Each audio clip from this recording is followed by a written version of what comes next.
ಓ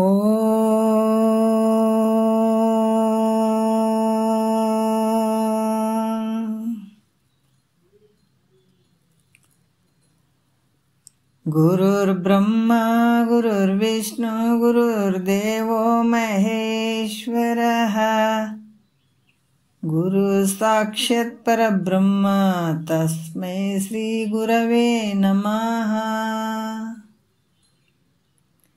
ಶ್ರೀ ಜಗದ್ಗುರು ಸಿದ್ಧಾರೂಢರ ಪಾದಕಮಲಗಳಿಗೂ, ಶ್ರೋತ್ರಿಯ ಬ್ರಹ್ಮನಿಷ್ಠ ಸದ್ಗುರು ಬಸವಾನಂದರ ಪಾದಕಮಲಗಳಿಗೂ, ಅವರ ಪ್ರತಿರೂಪದಂಥ ನಿಜಗುಣಪ್ಪನವರ ಪಾದಕಮಲಗಳಿಗೂ ನನ್ನ ದೀರ್ಘದಂಡ ಪ್ರಣಾಮಗಳನ್ನು ಸಲ್ಲಿಸುತ್ತಾ, ಎಲ್ಲ ಮಹಾತ್ಮರ ಪಾದಕಮಲಗಳಿಗೂ ನನ್ನ ದೀರ್ಘದಂಡ ಪ್ರಣಾಮಗಳನ್ನು ಸಲ್ಲಿಸುತ್ತಾ, ಮನದಲ್ಲಿ ಸ್ಮರಿಸಿಕೊಳ್ಳುತ್ತಾ, ತಮ್ಮೆಲ್ಲರಿಗೂ ವಂದಿಸುತ್ತಾ, ಇವತ್ತಿನ ಪರಮಾನುಭವೋದಯ 5ನೆಯ ಸಂಧಿ ಒಳಗೆ ಇವತ್ತಿನ ಆಧಾರದ ವಿಷಯ 15ನೇ 14. ಈಗೊಂದು ಸ್ವಲ್ಪ ನಿನ್ನೆಯ ವಿಷಯಗಳನ್ನು ಸ್ವಲ್ಪ ರಿವಿಷನ್ ಮಾಡೋಣ ಅಂತ ಅನ್ನಿಸ್ತದೆ. ಇದನ್ನು ನೋಡಿಕೊಂಡು ಹೋಗೋಣ. ಈ 14ನೆಯ ಸೂತ್ರದಲ್ಲಿ ಭಾಳಷ್ಟು ವಿಶೇಷವಾಗಿ ಹೇಳಿದಾರೆ. ಹಿಂದೆ ಕೂಡ ಹೇಳಿದರು. ಸೆಕೆಂಡ್ 14ನೆಯ ಸೂತ್ರದಲ್ಲಿ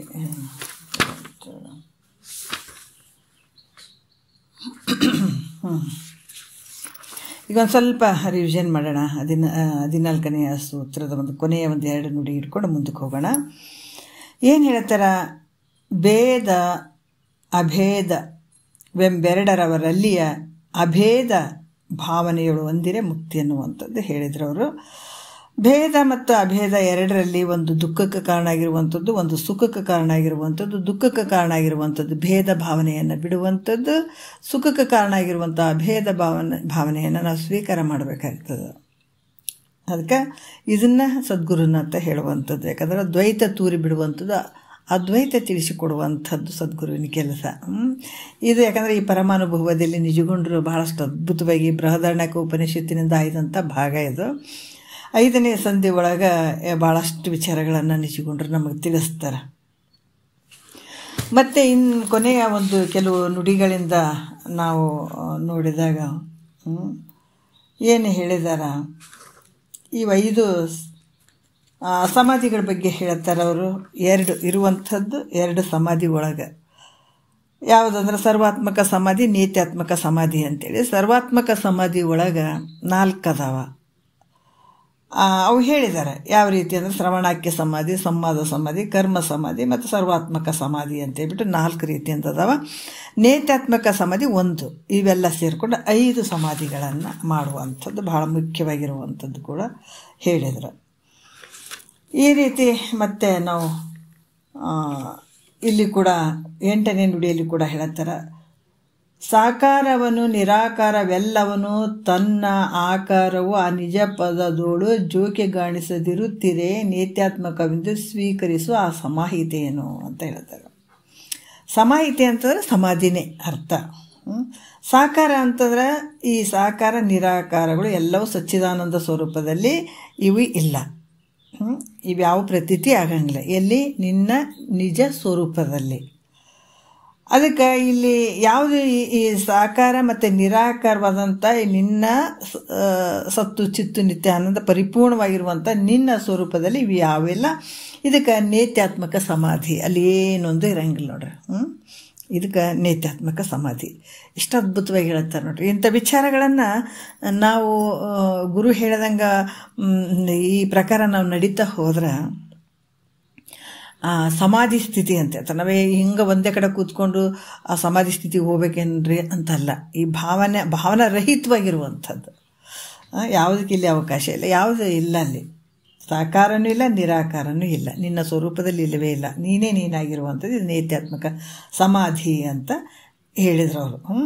ಸಾಕಾರವಾದಂಥ ಪದಾರ್ಥಗಳು ಯಾವುವು ಅಂತಂದಾಗ ನಿನ್ನೆ ಈ ಸಾಕಾರವಾದಂಥ ಪದಾರ್ಥಗಳ ಬಗ್ಗೆ ಹೇಳಿದರು. ಧರಣಿ, ಜಲ, ಅನಲ, ಮರುತ, ಅಂಬರಾದಿ ನಿಕರಣಮಿವು ಗುಣ ಕರ್ಮ ತತಿಯೋಳು ಬೆರೆಸಿ ಕಾಣಿಸಿಕೊಳ್ಳುತ್ತಿರವಾಗಿ ಸಾಕಾರದಿರವೆಂದು ಸರಳಾಕ್ಷಿ ತಿಳಿ ನೀನು ಅಂತ ಹೇಳ್ತಾರೆ ಅವರು. ಯಾಕಂದ್ರೆ ಈ ಭೂಮಿ ಯಾವ್ಯಾವ ಗುಣದಿಂದ ಕೂಡ್ಯದಂತನ್ನುವಂಥದ್ದು ವಿಚಾರವನ್ನು ಹೇಳ್ತಾರೆ. ಯಾಕಂದ್ರೆ ಭೂಮಿಯು ಗಂಧ ಗುಣದಿಂದ ಕೂಡ್ಯದ, ಅದರ ಕರ್ಮ ಏನಂದ್ರೆ ಧಾರಣ ಮಾಡ್ಕೊಳ್ಳುವಂಥದ್ದು ಭೂಮಿದು. ಎಲ್ಲವನ್ನ ಒತ್ಕೊಂಡು ನಿಲ್ಲುವಂಥದ್ದು ಯಾವುದು? ಭೂಮಿ ಕೆಲಸ. ಎಲ್ಲವನ್ನ ಹಿಡಿದಿಟ್ಕೊಳ್ತದೆ ನೋಡ್ರಿ, ಧಾರಣ ಮಾಡುವಂಥ ಕೆಲಸ. ಆಮೇಲೆ ಜಲವು ರಸಗುಣದಿಂದ, ಜಲ ಏನದ ನೀರಾಗಿ ಇರುವಂಥದ್ದು, ಅದರ ಗುಣ ಏನದ ಕೆಳಮುಖವಾಗಿ ಹರಿಯುವಂಥದ್ದು. ಈ ಕರ್ಮದಿಂದ ಕೂಡಿರುವಂಥದ್ದು. ಅಗ್ನಿ ರೂಪ ಐತೆ, ರೂಪ ಗುಣ ಐತಿ.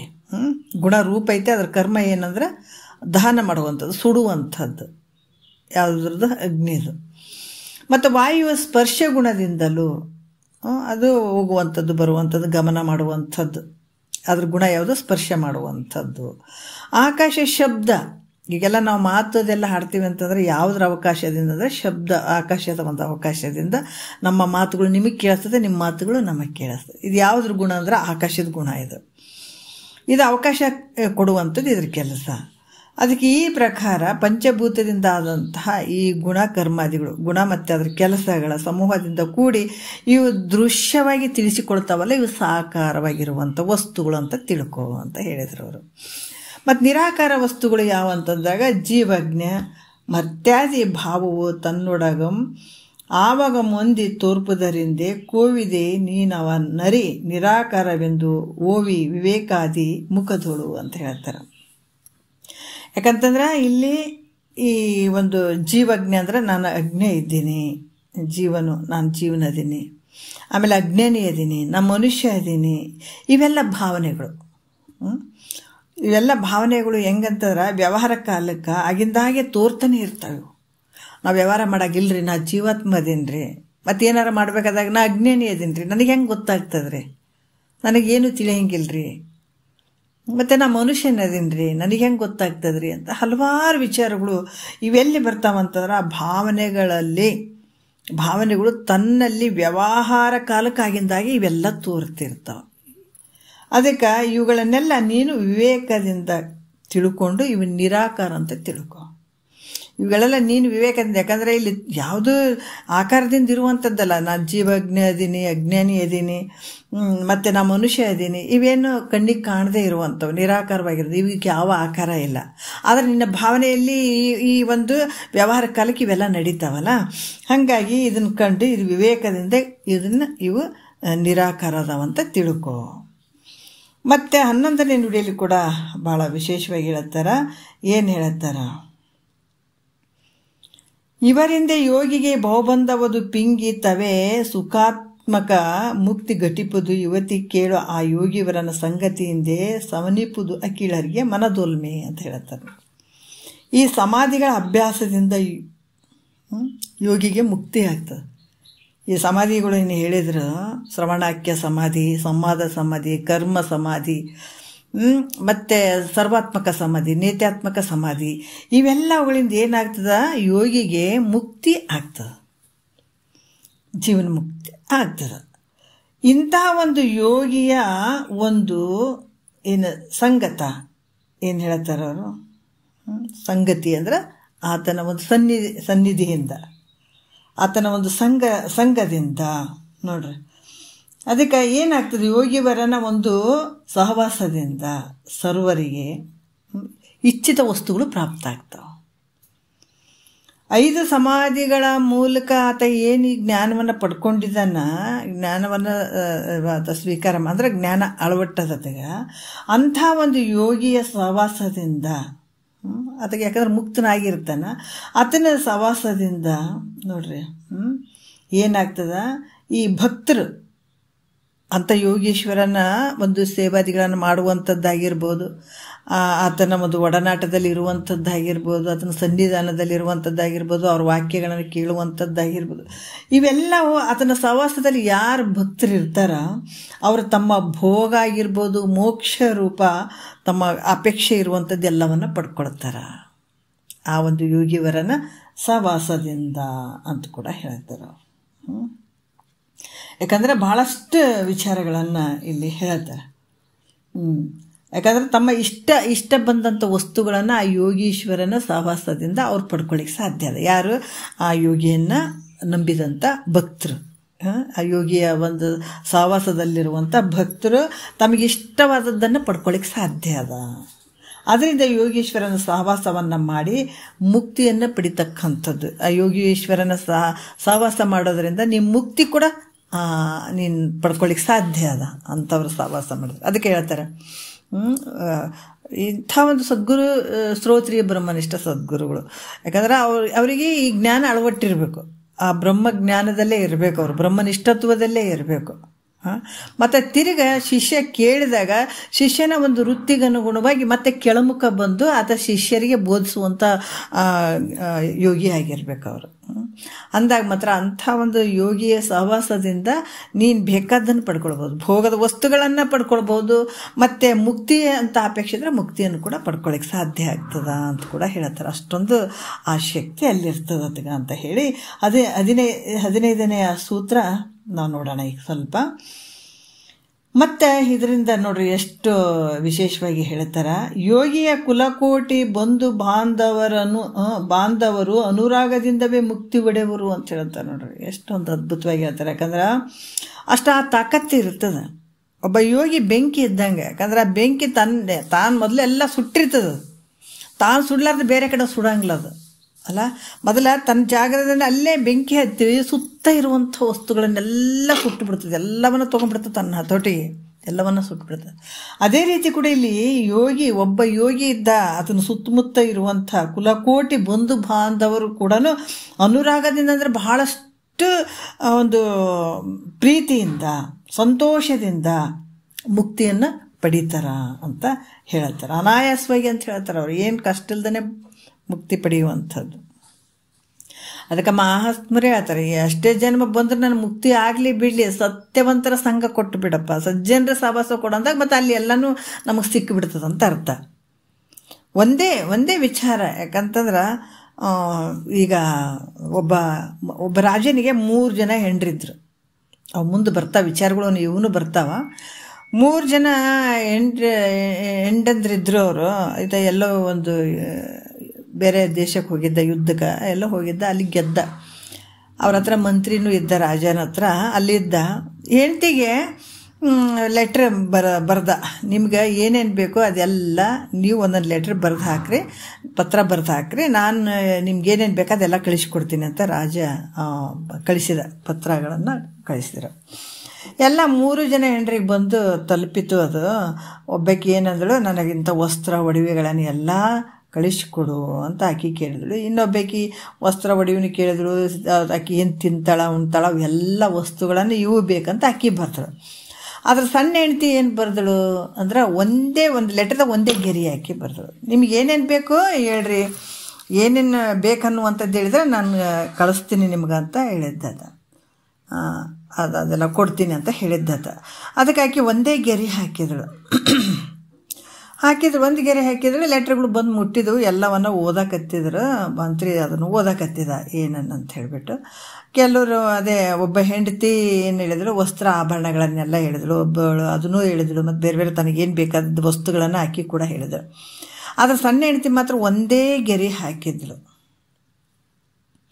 ಯಾಕಂದ್ರೆ ಅಲ್ಲಿ ಒಂದೇ ಗೆರೆನೇ ಹಾಕಿದ್ಳು.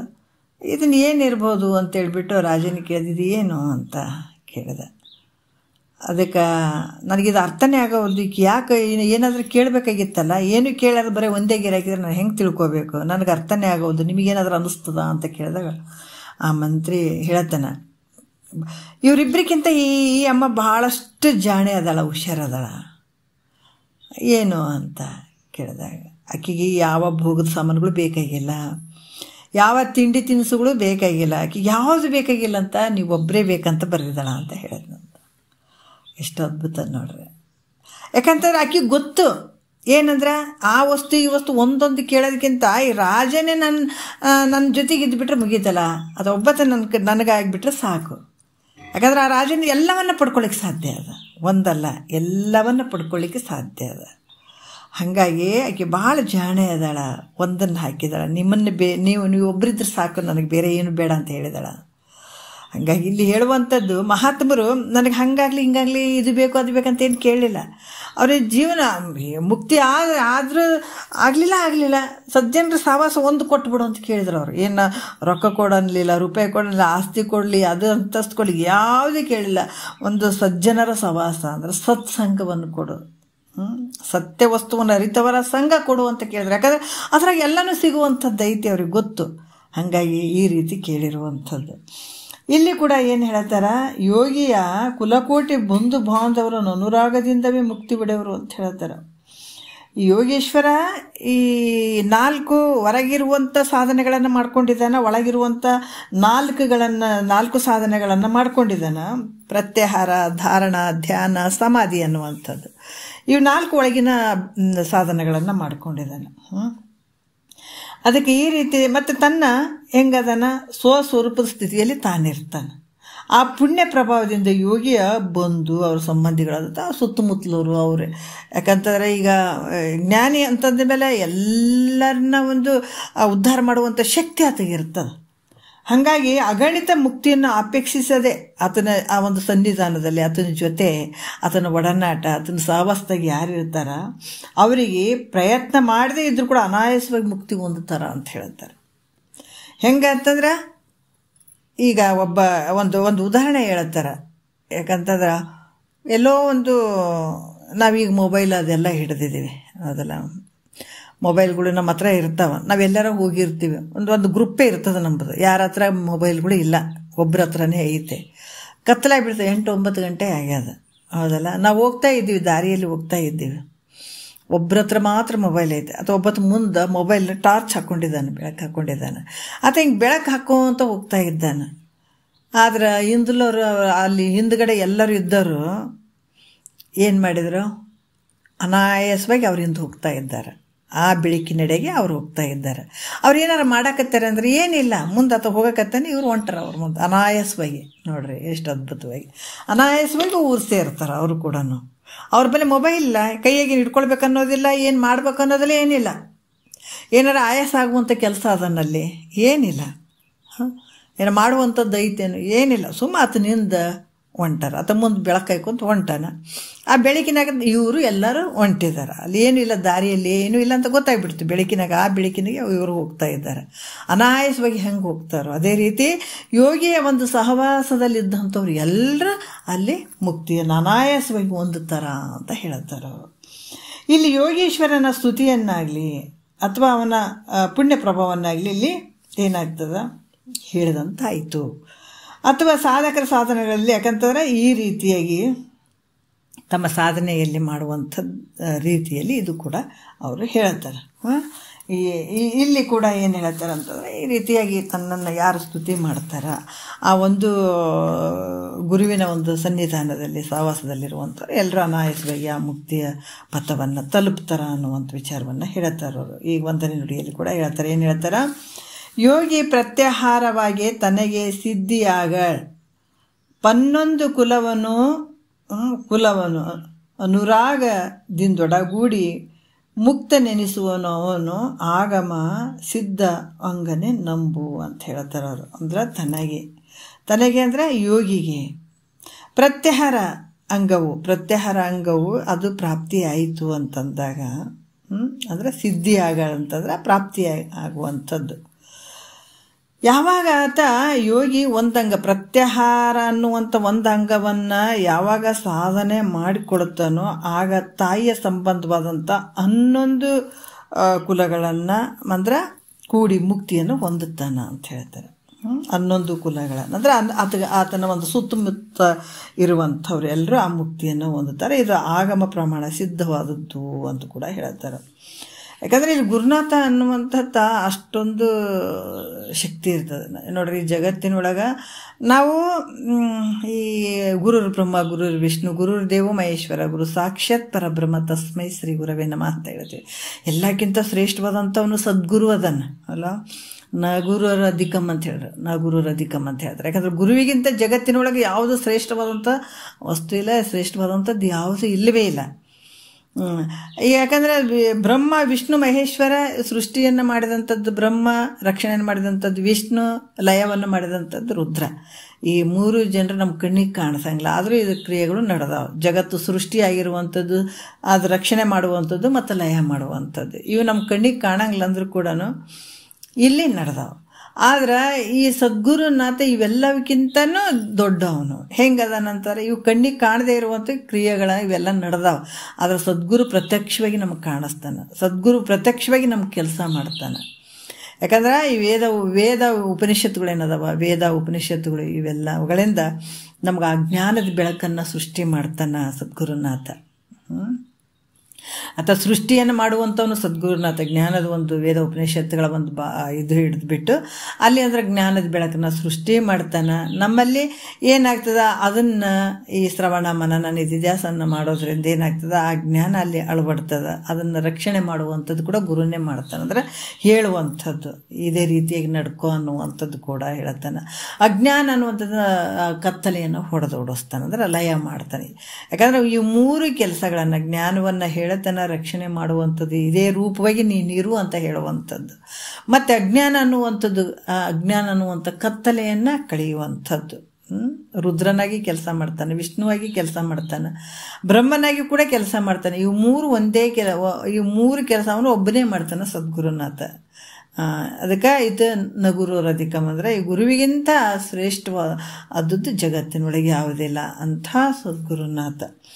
ಯಾಕಂತಂದ್ರೆ ಈ ರೀತಿಯಾಗಿ ಈತನ ಒಂದು ಸಹವಾಸದಲ್ಲಿರುವಂಥ, ಇಲ್ಲಿ ಯಾವ ರೀತಿ ಅಂತಂದ್ರೆ ಆತನ ಒಂದು ಸಂಬಂಧಿಯಾದಂಥ ತಾಯಿಯ ಕಡೆಯಿಂದ ಅನ್ನುವಂಥದ್ದಾಗಿರ್ಬೋದು 11 ಕುಲವನ್ನು ಉದ್ಧಾರ ಮಾಡ್ತಾನ ಅಂತ ಕೂಡ ಇಲ್ಲಿ ಹೇಳ್ತಾರೆ. ಮತ್ತೆ ಇಲ್ಲಿ ಇನ್ನೂ ಒಂದು ಹೇಳ್ತಾರೆ, ಈ ಧಾರಣ ಅನ್ನುವಂಥ ಒಂದೊಂದು ಅಂಗವನ್ನು ಸಾಧನೆ ಮಾಡಿಕೊಂಡ್ರೆ ಇಷ್ಟಿಷ್ಟು ಅಂತ ಹೇಳಿದ್ದಾರೆ ಅವರು. ಯೋಗಿಯು ಧಾರಣವೆಂಬ ಅಂಗವನ್ನು ಸಾಧಿಸಿಕೊಂಡ್ರೆ ತಂದೆಯ ಸಂಬಂಧಗಳಾದಂಥ 21 ಕುಲಗಳನ್ನು ಉದ್ಧಾರ ಮಾಡ್ತಾನ ಅಂತ ಹೇಳ್ತಾರೆ. ಏನು ಹೇಳ್ತಾರೆ 2ನೇ ನುಡಿಯಲ್ಲಿ, ವರಯೋಗಿ ಧಾರಣ ತನಗಾಗಲದರಿಂದೇ ನಿರುತಂ 21 ಕುಲವನ್ನು ಅರುಷದಿಂದವೇ ಮಹಾಭವ ಶರದಿಯನ್ನು ಉತ್ತರಿಸಿ ತಾನೈದುವನು ಅಮೃತವ ಅಂತ ಹೇಳ್ತಾರೆ ಅವರು. ಏನು ಹೇಳ್ತಾರ ಅಂತಂದ್ರೆ, ಈ ವರಯೋಗಿ ಅಂದರೆ ಶ್ರೇಷ್ಠವಾದಂಥ ಯೋಗಿ ಈತ. ತನಗೆ ಧಾರಣ ಅನ್ನುವಂಥ ಅಂಗವನ್ನು ಆತ ಯಾವಾಗ ಪ್ರಾಪ್ತಿ ಮಾಡ್ಕೊಳ್ತಾನೆ, ಅದರಿಂದ ಆ ಪುಣ್ಯದಿಂದ ಆತ 21 ಒಂದು ಏನು ಕುಲಕೋಟಿ ಬಾಂಧವರನ್ನು ಆತ ಉದ್ಧಾರ ಮಾಡ್ತಾನ ಅಂತ ಕೊಡ್ತಾನೆ. ಯಾಕಂದರೆ ಯೋಗಿ ಕುಲಕೋಟಿ ಇಂಥ ತಮ್ಮವರಿಗೆ ಮಾಡ್ತಾನೆ ಅಂದರೆ ಹಂಗಲ್ಲ. ಯಾರು ಆತಗೆ ಶರಣು ಹೋಗ್ತಾರ, ಈ ಮುಕ್ತನಾಗುವಂಥ ಭಾವ ಹೊಂದ್ತಾರ, ಅವ್ರೆಲ್ಲರ ಆತಗೆ ಮಕ್ಕಳು. ನಾವು ಮತ್ತೆ ಹಿಂಗೆ ಅವರು ಬಂಧು ಬಳಗದವರು ಅಂತ ಹೇಳಿದ್ದಾರೆ ಹಂಗತ್ತಲ್ಲ, ಜಗತ್ತೇ ಬಂಧು ಬಳಗತ್ತಗ. ಜಗತ್ತಿಗೆ ಒಡೆಯಾಗಿರುವಂಥವನು ಸದ್ಗುರುನಾಥ. ಮತ್ತು ಅವರು ಈ ಕಡೆ ಅಂತ ಹಂಗೆ ತಿಳ್ಕೊಳಂಗಿಲ್ಲ. ಯಾರು ಅವರಿಗೆ ಅದಕ್ಕೆ ಹೇಳ್ತಾರಲ್ಲ, ನಿಜಗೊಂಡ್ರು ಬಿಟ್ಟು ಬರಬೇಕಾದಾಗ ಜಗತ್ತಿಗೆ ಆತ ತಂದೆ ಆಗ್ತಾ ಇದ್ದಾನ. ಎಷ್ಟೊಂದು ಮುಮುಕ್ಷುಗಳು ಆತನ ಒಂದು ಬರುವಿಕೆಗೆ ಕಾಯ್ತಾ ಇದ್ದಾರೆ, ಪುಣ್ಯಾತ್ಮರು. ಅದಕ್ಕೆ ತಾಯಿ ನಿಮ್ಮ ಮನಸ್ಸು ಮಾಡಿ ನಿನ್ನ ಗಂಡಗೆ ಅಪ್ಪಣೆ ಕೊಡು ಅಂತ ಕೇಳತ್ತಾನ. ಯಾರು? ಶಂಭುಲಿಂಗ ಗುರುಗಳು. ನಿಜಗೊಂಡ್ರು ಮನೆ ಬಿಟ್ಟು ಬರಬೇಕಾದಾಗ ಹೆಂಡತಿಗೆ ನೋಡ್ರಿ ಎಂಥ ಒಂದು ಗುರುವಿನ ಹತ್ರ ಶಕ್ತಿ ಇರ್ತದಂತಂದ್ರೆ ಯಾವ ಕಾರಣಕ್ಕೆ ಗಂಡನ್ನೇ ಬಿಟ್ಕೊಡಂಗಿಲ್ಲ ಅಂತ ಇರ್ತಾಳೆ ಆಕೆ. ನಾನ್ಯಾಕೆ ರಾಜ್ಯ ಒಬ್ಬಳೇ ನೋಡ್ಕೊತ ಕೂಡಲಿ ನಾನು, ಮತ್ತು ನೀವು ಇಬ್ಬರು ಸೇರ್ಕೊಂಡು ಇರೋಣ, ಸಂಸಾರ ನಾನು ಒಬ್ಳಿಗೆ ಬರೆದು ಕೊಟ್ಟಿಲ್ಲ, ನಿಮಗೂ ಐತೆ ಅದು. ಹಂಗಿತ ನನಗೂ ಈ ಸಂಸಾರ ಬೇಡ, ನಿಮ್ಮಿಂದ ನಾನು ಬರ್ತೀನಿ ಅಂತ ರೆಡಿ ಆಗ್ತಾಳೆ ಆಕೆ. ಬೇಡ ಹಂಗೆ ಮಾಡಬೇಡ, ದಯವಿಟ್ಟು ಬೇಡ, ನನ್ನ ಬಿಟ್ಬಿಡು, ನೀನು ಆರಾಮಾಗಿ ಮಗನ ನೋಡಿಕೊಂಡು ಈ ರಾಜ್ಯವನ್ನು ನೋಡ್ಕೊಂಡಿರುವಂತ ಬಹಳಷ್ಟು ಹೇಳ್ತಾನ. ಆಕೆ ಕೇಳಂಗೆ ಇಲ್ಲ, ಅಳ್ತಾಳ. ಬಿಟ್ಟು ಕೊಡಲಿಕ್ಕೆ ಆಕೆಗೆ ಒಪ್ಪಿಗೆ ಇರೋಂಗಿಲ್ಲ. ಯಾಕಂದರೆ ಒಬ್ಬ ಸನ್ಯಾಸಿ ಆಗಿ ಮನೆಯಿಂದ ಹೊರಗೆ ಬರಬೇಕಾದಾಗ ಹೆಂಡತಿ ಇದ್ದಿಲ್ಲ ಹೆಂಡತಿ ಅಪ್ಪಣೆಯನ್ನು ತಗೊಳ್ಬೇಕಾಗ್ತದೆ. ಯಾಕಂತಂದ್ರೆ ಅಲ್ಲಿ ಬರ್ತೀನಿ ಅನ್ನೋಕ್ಕೆ ಸಾಧ್ಯ ಇರೋಂಗಿಲ್ಲ. ಏನಾಗ್ತದಲ್ಲಿ ಆ ಒಂದು ಅಪ್ಪಣೆ ಹೆಂಡತಿಯ ಒಂದು ಒಪ್ಪಿಗೆಯನ್ನು ತೊಗೊಳ್ಬೇಕಾಗ್ತದೆ.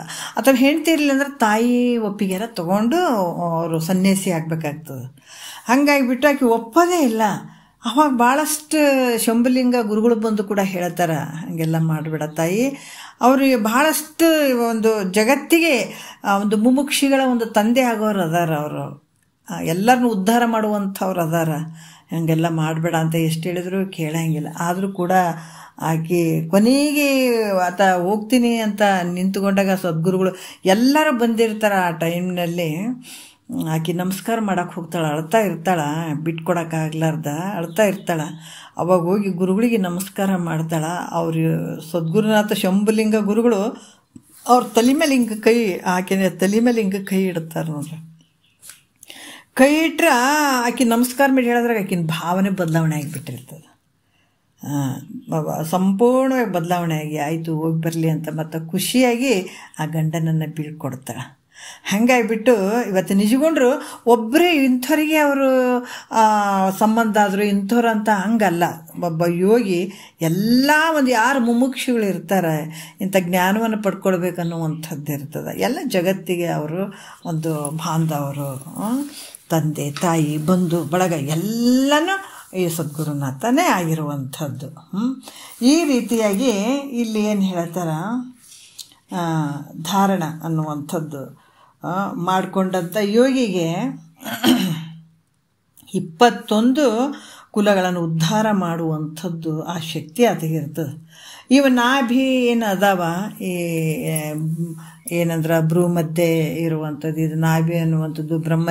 ಇದು ಯಾಕಂತಂದ್ರೆ ಇಲ್ಲಿ ಕೂಡ ಬ್ರಹ್ಮರಂಧ್ರ ಅನ್ನುವಂಥದ್ದು, ಪಶ್ಚಿಮ ಶಿಖಿ ಅನ್ನುವಂಥದ್ದು 5 ಗುಹೆಗಳೇನು ಹೇಳಿದ್ರಲ್ಲ, ಆ ಮೂಲಕ ಈತ ಏನು ಕೆಲವೊಂದು ಧಾರಣ ಅನ್ನುವಂಥ ಅಂಗವನ್ನು ಸಾಸ್ಕೊಂಡಿರ್ತಾನೆ. ಈ ಸಾಸ್ಕೊಂಡಂಥ ವ್ಯಕ್ತಿಯ ಒಂದು ಪುಣ್ಯದ ಪ್ರಭಾವದಿಂದ ತಂದೆಯ ಸಂಬಂಧವಾಗಿದ್ದಂಥ 21 ನೋಡ್ರಿ ಕುಲಗಳನ್ನು, ಅಂದ್ರೆ ಅಲ್ಲಿ ಇರುವಂಥ ಎಲ್ಲ ಜನರನ್ನು ಜನನ ಮರಣ ರೂಪ ಭವ ಸಮುದ್ರವನ್ನು ದಾಟಿಸಿ ತಾನು ಮೋಕ್ಷವನ್ನು ಹೊಂದುತ್ತಾನ. ಆತ ಕೂಡ ಹೊಂದುತ್ತಾನ. ಅಂದ್ರೆ ಯಾವುದು ಒಂದು ದೃಷ್ಟಾಂತ ಕೊಡ್ತಾರೆ, ಅಂಬಿಗ ಏನು ಕೆಲಸ ಎಲ್ಲಿರ್ತದೆ, ಅಂಬಿಗನ ಕೆಲಸನೇ ಇರ್ತದೆ. ಆತ ಏನು ಮಾಡ್ತಾನೆ ಅಂತಂದ್ರೆ ತಾನು ಒಂದು ಗಂಗಾದೇವಿಗೆ ನಮಸ್ಕಾರ ಮಾಡಿರ್ತಾನೆ, ಮಾಡಿ ಮತ್ತು ಅಡಗದಲ್ಲಿ ತಾನು ಕೂತ್ಕೊಳ್ತಾನೆ. ಆತನ ನಂಬಿ ಯಾರ್ಯಾರು ತನ್ನ ಅಡಗದಾಗ ಕೂತ್ಕೋತಾರೆ. ಎಲ್ಲರೂ ಅವ್ರೇನಾರು ಹುಟ್ಟು ಹಾಕಬೇಕು ಏನಾರು ಹಾಕ್ಬೇಕು ಅನ್ನೋದಿರ್ತದೇನಂದ್ರೆ ಇಲ್ಲ, ಸುಮ್ಮನೆ ಕೂಡ್ತಾರೆ ಹೋಗಿ ಅಡಗದಾಗ ಕೂತ್ಕೊಂಡ್ರೆ ಆತ ಏನು ಮಾಡ್ತಾನೆ, ಅವ್ರೆಲ್ಲರನ್ನೂ ಕರ್ಕೊಂಡು ಹೋಗ್ತಾನೆ. ಅವ್ರೇನು ಮಾಡಬೇಕಾಗಿಲ್ಲ, ಅವ್ರು ಹುಟ್ಟು ಹಾಕ್ಬೇಕಾಗಿಲ್ಲ, ಏನೇನು ಮಾಡಬೇಕಿಲ್ಲ, ಸುಮ್ಮ ಹೋಗಿ ಕುಂದಿರ್ಬೇಕು. ಆ ನೀರು ಅಂಥ ಒಂದು ರಭಸವಾದ ನೀರಿರಲಿ, ಎಂಥ ಒಂದು ನೀರೇ ಇರಲಿ, ಅಂಥ ಒಂದು ಸಾಗರವನ್ನು ನದಿಯನ್ನು ದಾಟಿಸು ಭವ ಸಮುದ್ರದಿಂದ. ಯಾಕಂದ್ರೆ ಇಂಥ ನದಿಯನ್ನು ದಾಟಿಸಿ ನಾವೇ ಮೂಲಕ ಎಲ್ಲ ಜನರನ್ನು ಅದು ಹೆಂಗೆ ದಾಟಿಸ್ತಾನೆ, ಅನಾಯಾಸವಾಗಿ ಹೆಂಗೆ ದಾಟಿಸ್ತಾನೋ ಹಂಗೆ ಈ ಭವ ಸಮುದ್ರ ಅನ್ನುವಂಥ ದಾಟಿಸಿ ತಾನು ಮೋಕ್ಷವನ್ನು ಹೊಂದುತ್ತಾನೆ. ಇವ್ರ ಜೊತೆ ತಾನು ಹೋಗಿ ಹೆಂಗೆ ದಡವನ್ನು ಸೇರ್ತಾನೆ, ನದಿ ದಡವನ್ನು ಹೆಂಗೆ ಸೇರ್ತಾನೆ, ಅದೇ ರೀತಿ ಕೂಡ ಈತ ಸದ್ಗುರುನಾಥ ತನ್ನ ನಂಬಿ ತನ್ನ ಜೊತೆ ಯಾರಿರ್ತಾರೆ ಅವ್ರು ಎಲ್ಲರಿಗೆ ಭವ ಸಮುದ್ರವನ್ನು ದಾಟಿಸ್ತಾನ ಮತ್ತು ತಾನು ಮೋಕ್ಷವನ್ನು ತಾನು ದಾಟ್ತಾನ. ಅದಕ್ಕೆ ಯೋಗಿಯು ಎಲ್ಲರೂ ಉದ್ಧಾರ ಮಾಡಿ ತಾನು ಕೃತಾರ್ಥನಾಗ್ತಾನ ಅಂತ ಕೂಡ ಹೇಳ್ತಾರೆ. ಅದಕ್ಕೆ ಭಾಳಷ್ಟು ಶ್ರೇಷ್ಠವಾದಂಥದ್ದು ಅಂತ ಕೂಡ ಹೇಳ್ತಾರೆ ಅವರು. ಈಗ 3ನೇ ನುಡಿಯಲ್ಲಿ ಹೇಳ್ತಾರೆ, ಏನು ಹೇಳ್ತಾರೆ, ಯೋಗಿಯು ಧ್ಯಾನವೆಂಬ ಅಂಗವನ್ನು ಪ್ರಾಪ್ತಿ ಮಾಡಿಕೊಳ್ಳುವುದರಿಂದ 21 ಕುಲದ ಬಂಧುಗಳು ಉದ್ಧಾರ ಮಾಡ್ತಾನ ಅಂತ ಕೂಡ ಹೇಳ್ತಾರೆ. ಕುಲ 21 ಆ ಕುಲದ ಬಂಧುಗಳನ್ನು ಒಲಿದೊಡಗೂಡಿ ಯೋಗೀಶ್ವರನು ವಿಲಸದ ಅಮೃತ ಸಿದ್ಧಿ ಒಡೆಯವನು ಆ ಧ್ಯಾನದ ಬಲದಿಂದ ಲಲಿತಾಂಗಿ ನಿಜವಿದು ಅಂತ ಹೇಳ್ತಾರೆ ನೋಡ್ರಿ. ಯಾಕಂತಾರೆ ಈ ಧ್ಯಾನ ಅನ್ನುವಂಥ ಅಂಗವನ್ನು ಪ್ರಾಪ್ತಿ ಮಾಡಿಕೊಳ್ಳೋದ್ರಿಂದ ಈ ಒಂದೊಂದು ಅಂಗಗಳು ಇವು ಈ ಒಳಗೆ ಮಾಡ್ಕೊಳ್ಳುವಂಥ ಅಂಗಗಳು ಏನು ಹೇಳ್ತಾರೆ, ಧ್ಯಾನ ಅನ್ನುವಂಥ ಅಂಗವನ್ನು ಯಾರು ಪ್ರಾಪ್ತಿ ಮಾಡ್ಕೊಂಡಿರ್ತಾರ ಅಂತ ಮಾಡಿಕೊಳ್ಳೋದ್ರಿಂದ 21 ಕುಲ ಬಂಧು ಬಾಂಧವರು ನೋಡ್ರಿ ಇವರು ಉದ್ಧಾರ ಆಗ್ತಾರ ಅಂತ ಕೂಡ ಹೇಳ್ತಾರೆ. ಈ ಸಾಧನದ ಪುಣ್ಯ ಪ್ರಭಾವದಿಂದ 21 ಕುಲಗಳನ್ನು ಆ ಕುಲದ ಎಲ್ಲ ಒಂದು ಜನರನ್ನು ಪ್ರೀತಿಯಿಂದ ಕೂಡಿಕೊಂಡು ಮೋಕ್ಷ ಹೊಂದುತ್ತಾರ. ಅಂದರೆ ಒಂದಕ್ಕಿಂತ ಒಂದು ಅಂಗದ ಪುಣ್ಯದ ಪುಣ್ಯ ಜಾಸ್ತಿ ಇರುವಂಥದ್ದು. ಈಗ ಪ್ರತ್ಯಾಹಾರದ ಒಂದು ಸ್ವಲ್ಪ ಪುಣ್ಯದ ಪ್ರಭಾವ, ಅದಕ್ಕಿಂತ ಜಾಸ್ತಿ ಧಾರಣದ ಒಂದು ಜಾಸ್ತಿ ಪುಣ್ಯದ ಪ್ರಭಾವ, ಅದಕ್ಕಿಂತ ಧ್ಯಾನದ್ದು ಒಂದು ಪುಣ್ಯದ ಪ್ರಭಾವ ಜಾಸ್ತಿ, ಒಂದಕ್ಕಿಂತ ಒಂದು ಪ್ರಬಲ ಆಗಿರುವಂಥದ್ದು. ಹೆಚ್ಚೆಚ್ಚಿಗೆ ಜನರು ಉದ್ಧಾರ ಮಾಡುವಂಥ ಶಕ್ತಿ ಉಳ್ಳವನಾಗ್ತಾನೆ. ಈಗ ಪ್ರತ್ಯಾಹಾರ ಒಂದು ಆ ಅಂಗವನ್ನು ಸಾಧನೆ ಮಾಡ್ಕೊಂಡ್ರೆ ಒಂದು ಸ್ವಲ್ಪ ಅಲ್ಲಿ ಒಂದು 11 ಕುಲ ಅಂತ ಹೇಳ್ತಾರೆ ಅವರು. ಮತ್ತು ಈಗ ಒಂದು ಧಾರಣ ಅಂತಂದ್ರೆ ಅಲ್ಲಿ ಕೂಡ ಅದಕ್ಕಿಂತ ಜಾಸ್ತಿ ಶಕ್ತಿ ಇರ್ತದೆ. ಅದಕ್ಕಿಂತ ಧ್ಯಾನ ಅಂಗವನ್ನು ಸಾಧನೆ ಮಾಡ್ಕೊಂಡಿರುವಂಥವನಲ್ಲಿ ಜಾಸ್ತಿ ಇರ್ತದೆ. ಅದಕ್ಕೆ ಈ ರೀತಿಯಾಗಿ ಅದರ ಹೆಚ್ಚೆಚ್ಚಿಗೆ ಜನರನ್ನು ಉದ್ಧಾರ ಮಾಡುವಂಥ ಶಕ್ತಿ ಉಳ್ಳವನಾಗಿರ್ತಾನೆ ಆ ಯೋಗಿ ಅಂತ ಕೂಡ ಹೇಳ್ತಾರೆ ಅವರು. ಮತ್ತು ಯೋಗಿಯು ಅತ್ಯಧಿಕವಾದ ಸಮಾಧಿ ಎಂಬ ಅಂಗದ ಏನು ಆ ಒಂದು ಶಕ್ತಿಯಿಂದ, ಆ ಪುಣ್ಯದ ಶಕ್ತಿಯಿಂದ 101 ಕುಲಗಳನ್ನು ಉದ್ಧಾರ ಮಾಡ್ತಾನೆ. ಯಾವುದು? ಸಮಾಧಿ ಎಂಬ ಅಂಗದಿಂದ. ನೋಡ್ರಿ ಯಾವ ರೀತಿ ಅಂತಂದ್ರೆ 4ನೇ ನುಡಿಯಲ್ಲಿ ಹೇಳ್ತಾರೆ, ಕುಲವನೇಕೋತ್ತರ ಶತವನು ಆ ಕುಲ ಬಂಧು ಬಳಗವನ್ನೆಲ್ಲವನ್ನು ಉದ್ಧರಿಸಿ ತನ್ನ ಸುಲಭವೆನಿಪ ಸಮಾಧಿಯ ಸತ್ವದೊಳು ಯೋಗಿ ನಲಿದೈದುವನು ಮುಕ್ತಿ ಸುಖವನು ಅಂತ ಹೇಳ್ತಾರೆ. ಏನು ಹೇಳ್ತಾರಪ್ಪ ಅಂತಂದ್ರೆ, ಯೋಗೀಶ್ವರನು ಯಾಕಂದ್ರೆ ಸಮಾಧಿ ಅಂತಂದ್ರೆ ಅದು ಸಮಾಧಿ ಅಂತಂದ್ರೆ ಯಾವ ಒಂದು ದ್ವಂದ್ವ ಭಾವ ಅಲ್ಲಿರಂಗಿಲ್ಲ, ಏಕಾಗ್ರ ಚಿತ್ತ ಇರುವಂಥದ್ದು ಸಮಾಧಿ ಅಂದರೆ ಗೊತ್ತಾಗ್ತದೆ ನಮಗೆ. ಏಕಾಗ್ರ ಚಿತ್ತ ಉಳ್ಳಂಥ ಭಾವ ಅಲ್ಲಿ ಸತ್ವದೋಳು ಅಂತಂದ್ರೆ ಸಾಮರ್ಥ್ಯದಿಂದ. ಏಕೋತ್ತರ ಶತವನಂದ್ರೆ 101 ಕುಲಗಳನ್ನು ಆತ ಉದ್ಧಾರ ಮಾಡುವಂಥದ್ದು ಅಂತ ಕೂಡ ಹೇಳ್ತಾರೆ. ಯಾಕಂದ್ರೆ ತನ್ನ ಯೋಗೀಶ್ವರ ನೋಡ್ರಿ, ಅದಕ್ಕೆ ಏನೇನು ಮಾಡ್ಕೊಂಡ್ರು ಕೂಡ ಅಲ್ಲಿ ಒಂದೊಂದು ಫಲಗಳದಾವ, ಶಕ್ತಿಗಳದಾವ. ಯೋಗೀಶ್ವರನ್ ತನ್ನ ಸಮಾಧಿ ಅಭ್ಯಾಸದ ಸಾಮರ್ಥ್ಯದಿಂದ ತಾನೇನು ಮಾಡ್ಕೊಳಕತ್ತಾನ ಸಾಧನೆ, ಆ ಸಾಧನೆಯ ಮೂಲಕ ಸಮಾಧಿ ಏನು ಮಾಡ್ಕೊಂಡಿರ್ತಾನ ಅದರ ಅಭ್ಯಾಸದ ಸಾಮರ್ಥ್ಯದಿಂದ 101 ಕುಲಗಳನ್ನು, ಆ ಕುಲದ ಬಂಧು ಬಾಂಧವರನ್ನು ಉದ್ಧಾರ ಮಾಡ್ತಾನಂತ. ಮತ್ತು ತಾನು ಕೂಡ ಮುಕ್ತಿಯನ್ನು ಹೊಂದುತ್ತಾನ. ಅಂದರೆ ಅಗಣಿತ ಜನರನ್ನು ಉದ್ಧಾರ ಮಾಡುವಂಥ ಸಾಮರ್ಥ್ಯ ಉಳ್ಳಂಥವನಾಗಿರ್ತಾನ. ಅಗಣಿತ ಅಂದ್ರೆ ಇಷ್ಟಿಷ್ಟಂತ ಅಲ್ಲ, ಅದಕ್ಕೆ ಹೇಳುವಂಥದ್ದು ಸದ್ಗುರುನಾಥಗೆ ಇಂಥವ್ರು ಅಂತಾರ ಹಂಗಲ್ಲ. ಅದು ಯಾರ ಮುಮುಕ್ಷಿಗಳು ಇದನ್ನು ಪಡ್ಕೊಳ್ಬೇಕನ್ನುವಂಥ ಭಾವ ಉಳ್ಳಂಥವ್ರಿಗೆ ಸದ್ಗುರು ಸಿಗ್ತಾನೆ. ಖಂಡಿತ ಅಂಥವ್ರೆಲ್ಲರೂ ಉದ್ಧಾರ ಮಾಡ್ತಾನತ. ಅದಕ್ಕೆ ಅಗಣಿತ ಜನರನ್ನು ಉದ್ಧಾರ ಮಾಡುವ ಸಾಮರ್ಥ್ಯ ಉಳ್ಳವನಾಗಿರ್ತಾನ ಯೋಗೀಶ್ವರ ಅಂತ ಕೂಡ ಹೇಳ್ತಾರೆ. ಮತ್ತೀಗ ನಮ್ಗೆ 5ನೆಯ ನುಡಿಯಲ್ಲಿ ಕೂಡ ಹೇಳ್ತಾರೆ. ಏನು ಹೇಳ್ತಾರೆ? ಸಮಾಹಿತೆ. ಸಮಾಹಿತೆ ಅಂದರೂ ಕೂಡ ಸಮಾಧಿನೇ. ಇದ್ರಾಗ 2 ರೀತಿಯಿಂದ ಬರ್ತಾವಂತ ಹೇಳ್ತಾರೆ. ನೋಡೋಣ ಏನು ಹೇಳ್ತಾರೆ 5ನೇ ನುಡಿಯಲ್ಲಿ. 2 ಅವಸ್ಥೆಗಳು ಯೋಗಿಗೆ ಸಮಾಹಿತೆ ಎಂದು ವರ ಸಮುತ್ಥಾನವೆಂದಿವ ನಿಂತು ತರುಣಿ ನೀನರಿಯುವುದು ಆಗಮದ ಅನುಮತ ಬಿಡಿದು ವರೆವೆ ನಾನಿದು ಸತ್ಯವೆನಿಪಂತೆ ಅಂತ ಹೇಳ್ತಾರೆ ನೋಡಿ.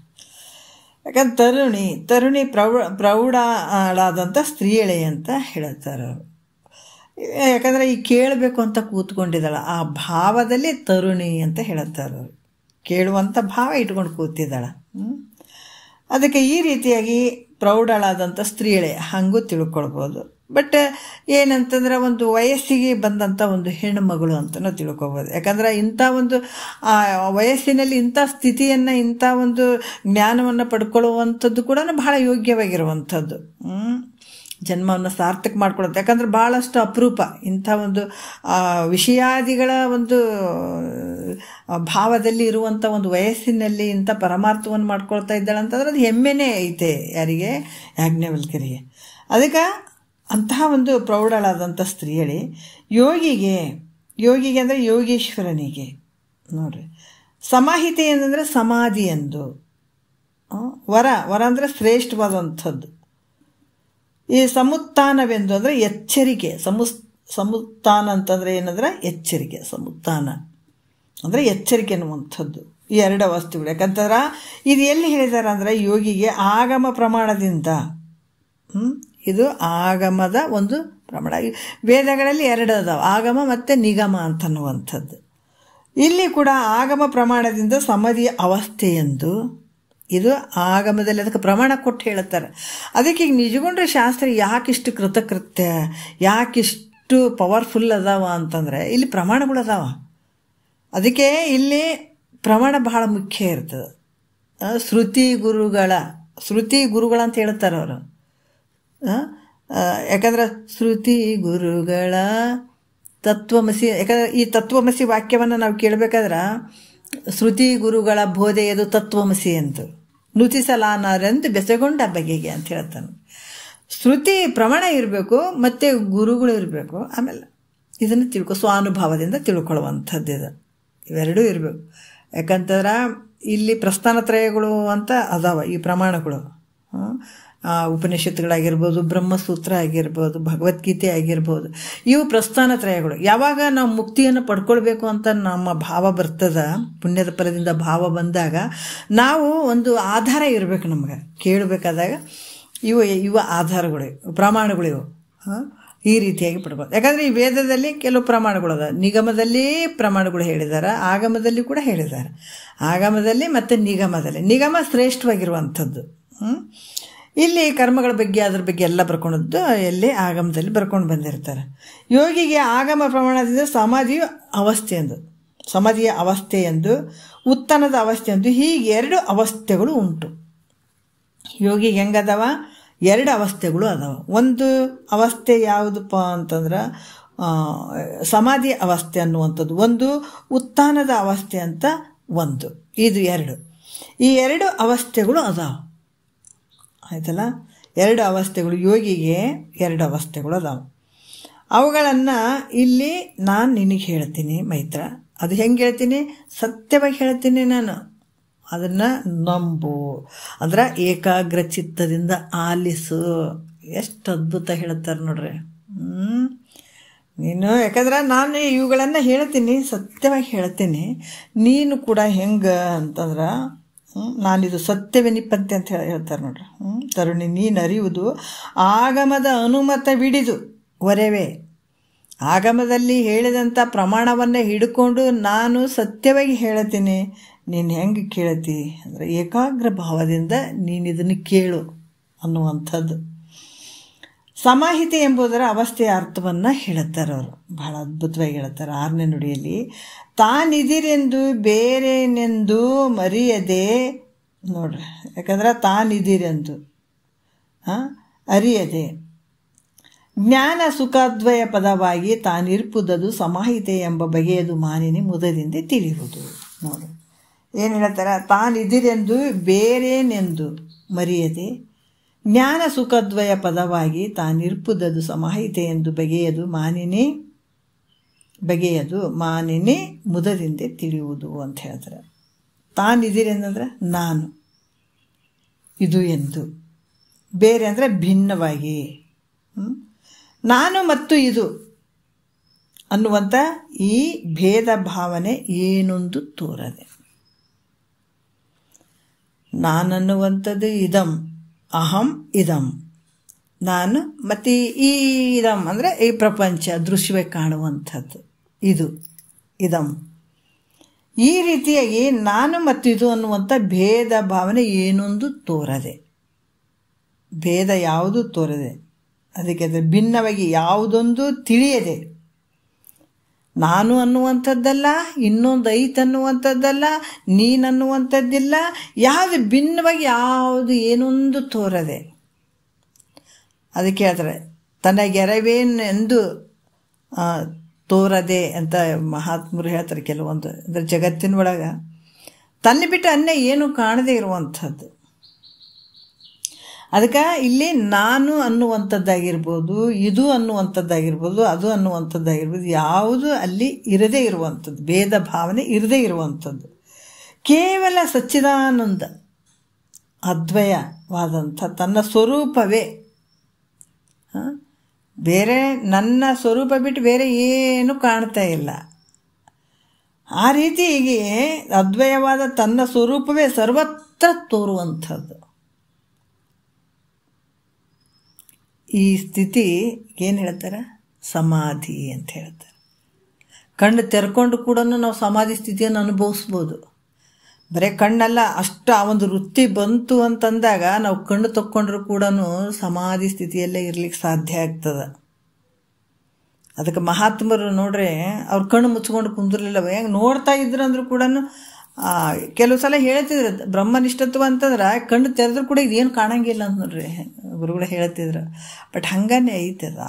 ಆ ಸ್ಥಿತಿಯಲ್ಲಿ ಇದ್ದಾಗ ಕಣ್ಣು ತೆಗೆದ್ರೇನು ಬಿಟ್ರೇನು, ಕಣ್ಣು ಮುಚ್ಚಿದ್ರೇನು, ಅವು ಎದುರುಗಡೆ ಏನಿರ್ತಾವ ಅಂತ ಗೊತ್ತಾಗಂಗಿಲ್ಲ ಬ್ರಹ್ಮನಿಷ್ಠತ್ವ ಆ ಸ್ಥಾನದಲ್ಲಿದ್ದಾಗ. ಅದಕ್ಕೆ ಈ ರೀತಿಯಾಗಿ ಏನು ಹೇಳ್ತಾರ? ಕೇವಲ ಸಚ್ಚಿದಾನಂದ ಅದ್ವಯವಾದ ತನ್ನ ಸ್ವರೂಪವೇ ಸರ್ವತ್ರ ತೋರಕ್ಕೆ ಶುರು ಆಗ್ತದೆ. ಅನ್ನೇ ಇಲ್ಲವೇ ಇಲ್ಲಲ್ಲ, ಇದ್ರೆ ತಾನೇ ಕಾಣುವಂಥದ್ದು. ಎಲ್ಲ ನಿನ್ನ ಸ್ವರೂಪನೇ ತುಂಬ್ಯದ. ಈಗ ಬಂಗಾರ ಆಭರಣಗಳು ನಾನಾ ಡಿಸೈನ್ ರೀ, ಭಾಳ ಚಂದ ಅಂತ ಹೇಳ್ತೀವಲ್ಲ, ಎಲ್ಲಿ ನೋಡಿದ್ರೆ ಬಂಗಾರೇ ಅದು. ಬಂಗಾರ ಬಿಟ್ಟು ಬೇರೆ ಏನಾರು ಐತೆ ನಾವು ಡಿಸೈನ್ ಒಳಗೆ? ಏನಿಲ್ಲ. ಗಡಿಗೆ ಅಂತ ನಾಮರೂಪದಿಂದ ನೋಡ್ತೀವಿ. ಗಡಿಗೆ ಒಳಗೆ ನೀವು ಕಂಠದಾಗ ನೋಡ್ರಿ ಏನೈತೆ, ಮಣ್ಣೈತೆ. ಮಧ್ಯದ ಭಾಗ ನೋಡ್ರಿ ಮಣ್ಣೈತೆ, ಕೆಳಗಿನ ಭಾಗ ನೋಡ್ರಿ ಮಣ್ಣೇ ಐತೆ. ಎಲ್ಲಿ ನೋಡಿದ್ರೆ ಬರೀ ಮಣ್ಣೈತೆ. ಅದ್ರಂಗೆ ನಿನ್ನ ಸ್ವರೂಪದಲ್ಲಿ ಇವೇನು ತೋರ್ತಾವೆ ಎಲ್ಲವೂ ನಿನ್ನ ಸ್ವರೂಪನೇ ಅದಾವ, ನಿನ್ನ ಬಿಟ್ಟು ಇನ್ನೇನು ಅದಾವ? ನೀರಿನಲ್ಲಿ ಹಲವಾರು ರೀತಿಯ ತೆರೆ ನೊರೆಗಳು ಕಾಣ್ತಾವ, ನೀರು ಬಿಟ್ಟು ಬೇರೆ ಅದಾವೆ? ನಾವು ನೀರೇ ಅದಾವ. ಅದ್ರಾಗ ನಿನ್ನ ಸ್ವರೂಪದಲ್ಲಿ ಯಾವ ಭಿನ್ನ ಇರದೇನೆ ನಿನ್ನ ಸ್ವರೂಪನೇ ಎಲ್ಲ ಕಡೆ ಕಾಣುವಂಥದ್ದು. ಈ ಸ್ಥಿತಿಗೆ ಏನು ಹೇಳ್ತಾರೆ? ಸಮಾಧಿ ಅಂತ ಹೇಳ್ತಾರೆ. ಮತ್ತು ಉತ್ಥಾನ ಅವಸ್ಥೆಯ ಅರ್ಥವನ್ನು ಹೇಳ್ತಾರೆ. ಏನು ಹೇಳ್ತಾರೆ? ಸಕಲ ಆರಬ್ಧಗಳ ನಿಖಿಲೇಂದ್ರಿಯಗಳಿಂದ ಅಕಲಂಕ ಬ್ರಹ್ಮಾತ್ಮಕವೇ ಎಂದು ವಿಕರಿಸದು ಉಪಯೋಗಿಪುದು ತಾನೇ ಉತ್ಥಾನವು ಅಕುಟ್ಟಿಲೆ ನೀನಿದನ್ನರಿಯುವುದು. ಅಕುಟ್ಟಿಲೆ ಅಂದರೆ ಕಪಟವಿಲ್ಲದಂಥ ಮೈತ್ರಾದೇವಿ ಬಗ್ಗೆ ಹೇಳ್ತಾರೆ. ಸಕಲ ಅಂದರೆ ಎಲ್ಲ ಆರಬ್ಧಗಳ, ಸಕಲ ಆರಬ್ಧಗಳ ಅಂದ್ರೆ ಪ್ರಾರಬ್ಧಗಳನ್ನು, ಎಲ್ಲ ಇಂದ್ರಿಯಗಳು ಏನು ಹೇಳ್ತಾರೆ? ಇಚ್ಛೆ, ಪರೇಚ್ಛೆ, ಅನಿಚ್ಛೆ, ಈ ಮೂರು ಪ್ರಕಾರದ ಪ್ರಾರಬ್ಧಗಳದ. ಪ್ರಾರಬ್ಧಗಳು ಹೆಂಗದಾವಪ್ಪ ನಮಗೆ ಅಂತಂದ್ರೆ, ಇಚ್ಛಾ ಪ್ರಾರಬ್ಧ, ಪರೇಚ್ಛೆ ಪ್ರಾರಬ್ಧ, ಅನಿಚ್ಛೆ ಪ್ರಾರಬ್ಧ ಅಂತ ಮೂರು ರೀತಿಯಿಂದ ಪ್ರಾರಬ್ಧಗಳು ನಮಗದಾವ ನೋಡ್ರಿ. ಯಾಕಂತಂದ್ರೆ ಈಗ ನಮ್ಮ ಇಚ್ಛೆ ಬಂದಂಗೆ ನಮ್ಗೆ ಇಚ್ಛೆಯಿಂದ ನಾವು ಮಾಡುವಂಥದ್ದು ಅಥವಾ ನಡೆಯುವಂಥದ್ದು, ಈ ರೀತಿಗೆ ನಾವು ಇಚ್ಛೆ ಪ್ರಾರಬ್ಧ. ಇನ್ನೊಬ್ಬರು ಇದನ್ನ ಹಿಂಗೆ ಇನ್ನೊಬ್ಬರು ಸಲುವಾಗಿ ಮಾಡುವಂಥದ್ದು. ಯಾಕಂತಂದ್ರೆ ಅವ್ರು ಹೇಳಿದರು ನಾನು ಇದು ಮಾಡ್ತಾಯಿದ್ದೀನಿ, ಅವ್ರ ಸಲುವಾಗಿ ಮಾಡ್ತಾಯಿದ್ದೀನಿ, ಪರೇಚ್ಛೆ ಪ್ರಾರಬ್ಧ. ಅನಿಚ್ಛೆ ಅಂತಂದ್ರೆ ಅಚಾನಕ, ಅದು ನಾವು ಮಾಡ್ಬೇಕಂತೂ ಇಲ್ಲ, ನಮ್ಮ ಇಚ್ಛೆನೂ ಇಲ್ಲ, ಇನ್ನೊಬ್ರ ಇಚ್ಛೆನೂ ಇಲ್ಲ, ಅಚಾನಕ್ ಮಾಡುವಂಥ ಒಂದು ಬಂದುಬಿಡ್ತಾವೆ ಕೆಲವು ಸನ್ನಿವೇಶಗಳು. ಅದಕ್ಕೆ ಅನಿಚ್ಛೆ ಪ್ರಾರಬ್ಧ ಅಂತ ಕೂಡ ಹೇಳ್ತಾರೆ. ಮೂರು ರೀತಿಯಿಂದ ಪ್ರಾರಬ್ಧಗಳು: ಇಚ್ಛೆ ಪ್ರಾರಬ್ಧ, ಪರೇಚ್ಛೆ ಪ್ರಾರಬ್ಧ ಮತ್ತು ಅನಿಚ್ಛೆ ಪ್ರಾರಬ್ಧ ಅನ್ನುವಂಥದ್ದು. ಇವು ಕರ್ಮಗಳನ್ನು, ಪ್ರಾರಬ್ಧ ಕರ್ಮಗಳನ್ನು. ಮತ್ತು ಸರ್ವೇಂದ್ರಿಯಗಳಿಂದ ಎಲ್ಲವೂ ಪರಬ್ರಹ್ಮ ಸ್ವರೂಪ ಅನ್ನುವಂಥ ಸರ್ವಾತ್ಮಕ ಬುದ್ಧಿಯಿಂದ ಇವನ್ನು ಉಪಭೋಗ ಮಾಡುವಂಥದ್ದು, ಅಂದರೆ ಇವನ್ನು ಭೋಗಿಸುವಂಥದ್ದು, ಇವೆಲ್ಲವನ್ನು ತಿಳ್ಕೊಳ್ಳುವಂಥದ್ದು. ಯಾಕಂದ್ರೆ ಇವೆಲ್ಲ ಕರ್ಮಗಳನ್ನು ಇಂದ್ರಿಯಗಳಿಂದ ನಾವು ಇವನ್ನೆಲ್ಲ ಮಾಡ್ತೀವಿ. ನಮ್ಮ ಇಚ್ಛೆದ್ದೇ ಆಗಿರ್ಬೋದು, ಪರರ ಇಚ್ಛೆದ್ದೇ ಆಗಿರ್ಬೋದು, ಅಥವಾ ಅನಿಚ್ಛೆದ್ದೇ ಆಗಿರ್ಬೋದು, ಇವೆಲ್ಲವೂ ಈ ಸರ್ವೇಂದ್ರಿಯಗಳಿಂದ ಎಲ್ಲವೂ ಅಂದರೆ ಇವು ಮಾಡುವಂಥದ್ದು. ಅಂದ್ರೆ ಈ ಪರಬ್ರಹ್ಮ ಸ್ವರೂಪ ಅನ್ನುವಂಥ ಸರ್ವಾತ್ಮಕ ಬುದ್ಧಿಯಿಂದ ಇದನ್ನು ನಾವು ಸ್ವೀಕಾರ ಮಾಡುವಂಥದ್ದು. ಇದೆಲ್ಲ ಕೂಡ ಪರಬ್ರಹ್ಮನ ಒಂದು ಸ್ವರೂಪನೇ ಐತಿ, ಇದು ಬಿಟ್ಟರೆ ಏನು ಇಲ್ಲವೇ ಇಲ್ಲ ಇಲ್ಲಿ. ಈ ರೀತಿಯಾಗಿ ಇದಕ್ಕೆ ಈ ಬ್ರಹ್ಮಕ್ಕೆ ಭಿನ್ನ ಅಂತ. ಯಾಕಂತಂದ್ರೆ ಏನಾಗ್ತದೆ, ಯಾವುದಕ್ಕಂತಂದ್ರೆ ಇದು ಬ್ರಹ್ಮಕ್ಕೆ ಭಿನ್ನ ಅಂತ ಅನಾತ್ಮ ಬುದ್ಧಿ ರೂಪ ವಿಕಾರವನ್ನು ಹೊಂದದೆ. ಅಂದ್ರೆ ನಾನು ಬೇರೆ ಇದ್ದೀನಿ, ಇವು ಬೇರೆ ಅದಾವ, ನಾ ಮಾಡುವಂಥವ್ನು ಬೇರೆ ಇದ್ದೀನಿ, ಇರುವಂಥದ್ದು ಬೇರೆ ಐತೆ, ನಾನೇ ಬೇರೆ ಇದೇ ಬೇರೆ ಅಂತನ್ನುವಂಥ ಒಂದು ಭಿನ್ನ ಭಾವ ಹೊಂದದೇ ಇರುವಂಥದ್ದು ಬುದ್ಧಿಯಲ್ಲಿ. ಅದಕ್ಕೆ ಇಲ್ಲಿ ಹೇಳ್ತಾರೆ, ಬ್ರಹ್ಮ ಎಲ್ಲ ಇರುವಂಥದ್ದು ಯಾವುದಂದ್ರೆ ಕಾಣುವಂಥದ್ದೆಲ್ಲ ಬ್ರಹ್ಮಸ್ವರೂಪ ಅಂತ ಈ ರೀತಿ ಭಾವನೆ ಮಾಡ್ತಕ್ಕಂಥದ್ದು. ಮತ್ತು ಇಲ್ಲಿ ಕೂಡ ಅಂದ್ರೆ ಯಾವ ರೀತಿ ಅಂದ್ರೆ, ಸಮಾಧಿಸ್ಥನು ಪ್ರಾರಬ್ಧ ಕರ್ಮವು ಯಾವಾಗ ಭೋಗವನ್ನು ಅಲ್ಲಿ ಮಾಡಬೇಕಾದಾಗ ಅವನು ಎಚ್ಚರಿಕೆ ಉಳ್ಳಂಥವನಾಗಿರ್ಬೇಕಾಗ್ತದೆ, ಎಚ್ಚರಿಕೆ ಉಳ್ಳಂಥವನು. ಯಾಕಂದ್ರೆ ಸಮಾಧಿ ಸ್ಥಿತಿ ಉಳ್ಳಂಥವನಾಗಿರ್ತಾನೆ. ಈ ಪ್ರಾರಬ್ಧ ಕರ್ಮವು ಭೋಗನ್ಮುಖವಾದಾಗ, ಭೋಗ ಮಾಡಬೇಕಾದಾಗ ಎಚ್ಚರಿಕೆ ಉಳ್ಳಂಥವನಾಗುವನು. ಸಮಾಧಿ ಸ್ಥಿತಿಯಲ್ಲಿ ಪ್ರಾರಬ್ಧ ಕರ್ಮವು ಭೋಗನ್ಮುಖವಾದಾಗ ಏನಾಗ್ತದೆ, ಎಚ್ಚರಿಕೆ ಉಳ್ಳಂಥವನಾಗ. ಅದರಿಂದ ಅವನು ತನ್ನ ಇಂದ್ರಿಯಗಳಿಂದ ಅನೇಕ ವಿಷಯಗಳನ್ನು ಅವತ್ತ ವಿಚಾರ ಮಾಡಬೇಕಾಗ್ತದೆ. ಇಂದ್ರಿಯಗಳಿಂದ ಅವೆಲ್ಲವನ್ನು ಏನಂತಂದ್ರೆ, ಅದರಿಂದ ಅವನು ತನ್ನ ಇಂದ್ರಿಯಗಳಿಂದ ಅನೇಕ ವಿಷಯಗಳನ್ನು ಅವಲೋಕನ ಮಾಡಬೇಕಾಗ್ತದೆ. ಯಾಕಂತಂದ್ರೆ ಯಾವುದೇ ಒಂದು ಇಂದ್ರಿಯಗಳಿಗೆ ಯಾವ ವಿಷಯಗಳನ್ನು ಗೋಚರಗಳಾದರೂ ಕೂಡ ವಿಷಯಾಕಾರ ವೃತ್ತಿಯನ್ನು ಮಾಡದೆ ನೋಡ್ರಿ. ಈ ಕಣ್ಣಿಗೆ ರೂಪ ಕಂಡಿತ್ತು, ಹೌದಾ, ಕಣ್ಣಿಗೆ ರೂಪ ಕಂಡಿತ್ತು ಅಂದ್ರೆ ಮತ್ತೆ ಆ ರೂಪದ ಕಡೆ ಹೋಗಂಗಿಲ್ಲ. ವಿಷಯ, ರೂಪದ ವಿಷಯ. ಕಿವಿಗೆ ಶಬ್ದ ಕೇಳಿತು ಅಂದ್ರೆ ತನ್ನ ವೃತ್ತಿ ವಿಷಯಾಕಾರ ಆಗಬಾರ್ದು. ಕಿವಿ ಕೇಳಾಕತ್ತದ, ಕಿವಿ ಕೇಳಂಗಿಲ್ಲ ಅಂತಲ್ಲ, ಕಿವಿನೂ ಕೇಳ್ತದ, ಕಣ್ಣನ್ನು ಕಾಣಿಸ್ತದ, ಎಲ್ಲನೂ ಅದಾವೆ ನಮ್ಗೆ, ಇಂದ್ರಿಯಗಳು ಅದಾವೆ. ಈ ಊಟ ಮಾಡಿದ್ದು ಕೂಡ ಮಹಾತ್ಮರು ಇದು ರುಚಿ ಅನ್ನಂಗಿಲ್ಲ, ಇದು ಸರಿ ಅನ್ನಂಗಿಲ್ಲ. ಏನು ಊಟ ಮಾಡಿದ್ರೆ ಅದು ಪ್ರಸಾದ ಅಂತ ಸ್ವೀಕಾರ ಮಾಡ್ತಾರೆ. ಇದು ಹೆಂಗೆ ಅಂತ ಕೇಳಿದ್ರು ಕೂಡ ಅವ್ರಿಗೆ ಗೊತ್ತಾಗಂಗಿಲ್ಲ, ಯಾಕಂದ್ರೆ ಆ ಸ್ಥಿತಿಯಲ್ಲಿ ಇದ್ದಂಥವ್ರಿಗೆ.